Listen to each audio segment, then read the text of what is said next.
पाकिस्तान में मर्द सियासतदानों को तो छोड़ें, खवातीन सियासतदानों के साथ 9 मई के नाम पे और इमरान खान का साथ न छोड़ने के नाम पे सियासत का मुकाबला सियासत से नहीं, सियासत का मुकाबला चादर खींचने से, खुनरेजी करने से और इज्जतों की पामाली से शुरू किया है।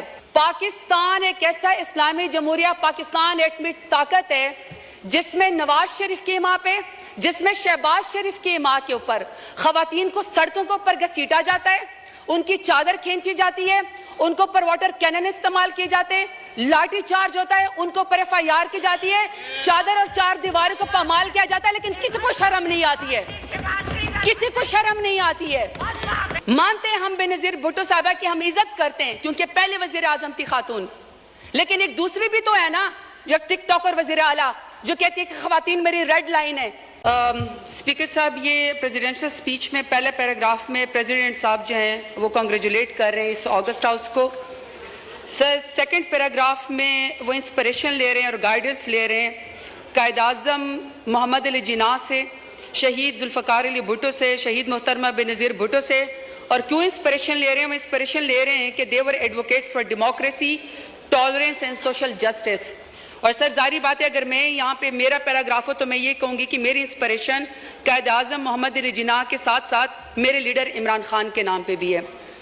अब सर, अगले पेज पे प्रेसिडेंट साहब फरमाते हैं कि शहीद मोहतरमा Benazir Bhutto was a champion for women's right and always went an extra mile in advancing the women's.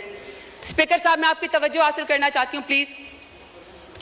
अब सर, ये विमेन एम्पावरमेंट के ऊपर प्रेसिडेंट साहब ने बेनज़ीर भुट्टो साहिबा से इंस्पिरेशन लिए, सर हम भी कदर करते हैं, लेकिन सर जो हमारे मुल्क के अंदर इस वक्त इशारे हैं, पाकिस्तान में मर्द सियासतदानों को तो छोड़ें, खवातीन सियासतदानों के साथ 9 मई के नाम पे और इमरान खान का साथ न छोड़ने के नाम पे सियासत का मुकाबला सियासत से नहीं, सियासत का मुकाबला चादर खींचने से, खुनरेजी करने से और इज्जतों की पामाली से शुरू किया है। सर, ये मेरे पास रिपोर्ट है HRCP 2020 की। सर, इसकी रिसर्च कहती है कि 90% पाकिस्तानी खवातीन ने कहीं पर भी जिंदगी के किसी हिस्से में डोमेस्टिक वायलेंस का वो शिकार हुई है। तो स्पीकर साहब, जब 90% खवातीन कहीं पर डोमेस्टिक वायलेंस का शिकार हुई हैं, वहां पे कोई आदमी जिसका ज़हनी तवाज़न शायद दुरुस्त ना हो और अपना आपको बड़ा एम्पावर्ड समझता हो, मेल शॉविनिज्म है, वो बंद दरवाजों के पीछे किसी खातून के ऊपर जो है वो तशद्दुद करता है ताकि उसकी चीखें सुनाई ना दें। जब घर के बड़े उसको जमा करते हैं और उसको बुलाते हैं कि तुमने खातून के ऊपर तशद्दुद क्यों किया, तो सर वो भी मुंह छुपाए फिरता है। लेकिन पाकिस्तान एक ऐसा इस्लामी जमहूरिया पाकिस्तान एटमी ताकत है जिसमें नवाज शरीफ की मां पे, जिसमें शहबाज शरीफ की मां के ऊपर खवातीन को सड़कों के ऊपर घसीटा जाता है, उनकी चादर खींची जाती है, उनको पर वाटर कैनन इस्तेमाल किए जाते हैं, लाठी चार्ज होता है, उनको पर FIR की जाती है, चादर और 4 दीवारों को पामाल किया जाता है, लेकिन किसी को शर्म नहीं आती है, किसी को शर्म नहीं आती है। स्पीकर साहब, कहा गया कि जी सियासत में सबका हक है और इसमें लिखा हुआ है कि जी टॉलरेंस होनी चाहिए। अगर टॉलरेंस होनी चाहिए तो स्पीकर साहब, किसी के साथ तो किसी के वालिद साहब, किसी के दादा साहब कोई वजीर थे, पाकिस्तान की खिदमत की थी, कहीं पर किसी का जो है वो पीरी मुरीदी का मामला है, कहीं पर जो है वो किसी वजीर और मुशीर के या किसी का कहता है कि जी मैं फलाने तुमंदार सरदार का बेटा हूं और बेटी हूं। लेकिन स्पीकर साहब, मेरा सवाल है कि अगर मैं NA 185 पे जरताज गुल वजीर डेरा गाजी खान से इलेक्शन लड़ना चाहती हूं, तो क्या डेरा गाजी खान मेरे लिए नो गो एरिया था कि आप मेरे प्रपोजर और सिकंदर को भी अगवा करें, आप मेरे घर का मुहासरा करें, जब मैं घर से निकलूं तो आप मेरे ऊपर लाठी चार्ज करें? पूरे डेरा गाजी खान ने देखा कि पूरे डेरा गाजी खान की जितनी भी पुलिस एनफोर्समेंट थी, इंतजामिया थी, वो एक साइड के ऊपर खड़ी थी और मुझे पाकिस्तानी चौक पे कॉर्डन ऑफ करके अकेला वहां पे खड़ा किया हुआ था। किसी को शर्म नहीं आई है, किसी को कोई फर्क नहीं वहां पे पड़ा। जब घर से बाहर निकलो तो कहते हैं कि आप NOC दो। कौन से आईन कानून में स्पीकर साहब होता है कि घर से निकलने के लिए आपको NOC चाहिए? बाप दादा ने मस्जिद बनवाई, नमाजों के ऊपर दरवाजे बंद कर दिए क्योंकि ये जरताज गुल के घर के सामने जो वो मस्जिद है, वहां पे मार्केट थी तो मार्केट के दरवाजे बंद कर दिए। उन्होंने कहा ईद और चांद रात के ऊपर भी यहाँ पे कोई खरीदो फरोख्त नहीं होगी क्योंकि शायद ये इस मार्केट में यहाँ पे जरताज गुल रहती है। मेरे खानदान की खवातीन स्पीकर साहब शरई पर्दा करती हैं। 10-10 दफा मेरे घर के ऊपर जब रेड किया गया, दरवाजे तोड़े गए, लाते मार के पुलिस आई, तो वहां के सारे वो बापर्दा खवातीन घर छोड़ के चली गई। तो आप कहते हैं कि आपको सियासत का हक है। मानते हैं हम बेनजीर भुट्टो साहबा की हम इज्जत करते हैं क्योंकि पहले वजीर आजम थी खातून, लेकिन एक दूसरी भी तो है ना जो टिकटॉक और वजीर आला जो कहती है कि खवातीन मेरी रेड लाइन है। रेड लाइन के बाद आप यहाँ पे कायद आजम रहमतुल्लाह अलैह की तस्वीर के सामने मोहतरमा फातिमा जिन्ना का जिक्र करते हैं। शुक्र है स्पीकर साहब, स्पीकर के मोहतरमा फातिमा जिन्ना के जो अपोनेंट थे ना वो हिंदू थे, वो अंग्रेज थे, वो कुछ तो वजादार थे। यहाँ पे वजादारी का मुझे आलम बताएं, यहाँ पे आप मुझे वजादारी का आलम बताएं स्पीकर साहब कि कायद आजम रहमतुल्लाह अलैह के पाकिस्तान में भी खवातीन को सियासत की इजाजत है। ये अमरीत का जिक्र करते ना, कल को कह रहे थे कि जी किसी को निकाल के आप कब्र से फांसी पे लटका दो, तो मुशर्रफ दौर में सबसे ज्यादा खवातीन को यहाँ पे रिजर्व सीट दी गई। बदतरीन अमरीत के अंदर भी खवातीन को सियासत की इजाजत थी। बेनजीर भुट्टो के दौर के अंदर भी खवातीन को सियासत की इजाजत थी।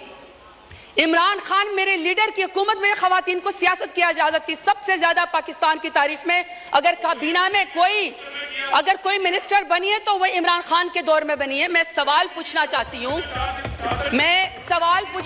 हूँ स्पीकर साहब इनको चुप कराएं। ऑर्डर इन द हाउस मोहतरमा आप बोलें। स्पीकर साहब मैं सिर्फ सवाल पर यह करना चाहती हूँ कि जब नवाज शरीफ का दौर आएगा, जब शहबाज शरीफ का दौर आ गया, तो क्या खवातीन के ऊपर सियासत के दरवाजे बंद होंगे? हमेशा उनकी कैरेक्टर असैसिनेशन होगी, हमेशा उनको जेलों के अंदर डाला जाएगा? मैं सवाल पूछना चाहती हूँ स्पीकर साहब, मैं सवाल पूछना चाहती हूँ कि रेहाना डार साहिबा जो सियालकोट में, जिसका तो 9 मई से भी कोई ताल्लुक नहीं था, बेटे की सीट पर इलेक्शन लड़ना चाह रही थी, वालदा की उम्र के खातून है, आपने यहाँ पे एक बंदे को जितवाने के लिए पुलिस के जरिए उसके गिरबान में हाथ डाला, आसमान भी कांपा होगा। मैं आपसे पूछना चाहती हूँ कि आपको कौन सी सियासी बर्तरी हासिल होगी रेहाना डार को आपको घसीटते हुए और उसके गिरबान में हाथ डालते हुए? स्पीकर साहब हमने तो सुना था कि फलस्तीन में, कश्मीर में मकबूजा जगहों पे यहूदी और हिंदू जो खवातीन के खिलाफ टॉर्चर करते हैं, उनको हरास करते हैं ताकि उनको कोई जो है उसके ऊपर बर्तरी हासिल हो जाए। स्पीकर साहब मेरा सवाल है स्पीकर साहब कि जब आलिया हमजा को, पढ़ी लिखी खातून इंजीनियर है, जब आलिया हमजा को उनकी 3 बेटियों के सामने रात को उसके बेडरूम से बालों से खींचकर मर्द पुलिस वालों ने सीढ़ियों के ऊपर घसीटा, तो मैं शहबाज शरीफ से पूछना चाहती हूँ कौन सी सियासी बर्तरी आपको पाकिस्तान तहरीक इंसाफ के ऊपर हासिल हो गई? अब मैं डॉक्टर यास्मीन राशिद का जिक्र करना चाहती हूँ। स्पीकर साहब डॉक्टर यास्मीन राशिद है, एक्स मिनिस्टर है हेल्थ की, और वो इस कौम की खिदमत कर चुकी है, कैंसर की सर्वाइवर है, एक लीडर खातून है। आज वो खातून एक जमानत उसको नहीं मिलती जो कि बुनियादी हकूक के खिलाफ फर्जी है। आप ये चाहते हैं कि कोई पढ़ी लिखी खातून यहाँ पे सियासत के अंदर ना आए, उसके ऊपर दरवाजा बंद कर दिया जाए? तो मैं पूछना चाहती हूँ फॉर्म 47 वाले वज़ीर आज़म से कौन सी सियासी बर्तरी आपको हासिल हो गई? स्पीकर साहब, order in the house please सुने ऑनरेबल मेंबर बोल रही हैं, सुने जी, आप जारी रखें प्लीज। स्पीकर साहब मैं यहाँ पे बुशरा बीबी का जिक्र करना चाहती हूँ। खातून अव्वल रह चुकी हैं, हयादार औरत है, बापर्दा औरत है, लाख इख्तलाफ होगा इनका, लाख इख्तलाफ होगा स्पीकर साहब इनका, शहबाज शरीफ का, नवाज शरीफ का लाख इख्तलाफ हमसे होगा, इमरान खान से नफरत भी होगी क्योंकि इमरान खान जैसे बहादुर लीडर तो ये है नहीं, तो चलो आपको सियासत में नफरत होगी। स्पीकर साहब मेरा सवाल है कि दुश्मनी में आप इतने गर गए कि आपने निकाह जैसे सुन्नत नबवी आपने उसके अंदर भी हाथ डाल दिया, कोई बापर्दा खातून भी आपके शर से महफूज नहीं रही। तो मैं पूछना चाहती हूँ कि फॉर्म 47 वाले वज़ीर आज़म से कि आपने बापर्दा खातून की इद्दत के निकाह के केस के अंदर भी हाथ डाल के दुश्मनी की नजर करके खवातीन को आपने क्या पैगाम दिया है? तैयबा राजा, सनम जावेद, आयशा भुट्टा, मैं हजारों के नाम लेना चाहती हूँ स्पीकर साहब, वो जेल के अंदर बैठी हुई हैं, वो जेल के अंदर बैठी हुई हैं और order in the house please, सबने बोलना है, हर कोई अपनी बारी में बोले। जी स्पीकर साहब, आलिया हमजा, आयशा भुट्टा, सनम जावेद, इसी तरीके से सर तैयबा राजा, वो पुलिस की कस्टडी में बैठी हुई है और तैयबा राजा कहती हैं कि उनकी वालदा तहज्जुद की नमाज पढ़ रही थी और उनको कोई पुलिस ऑफिसर कोई रेप की वीडियो भेजता है। आपने उस खातून की मां के तहज्जुद के टाइम पे आंसू का कौन हिसाब देगा? ये चाहते हैं कि यहाँ पे सियासत हो खवातीन की, ये लंबरदार है खवातीन की सियासत के, ये कमेटी बनाएंगे सियासत खवातीन की। मुझे बताएं स्पीकर साहब, जो वजीर आजम, जो नून लीग 14 शहीदों का खून करके खवातीन के सर से चादर उतार के कुर्सी के ऊपर बैठी हो, तो मैं बताना चाहता हूं न तुम्हारी कुर्सी रहेगी न तुम्हारी बेटियों के सर के ऊपर चादर रहेगी।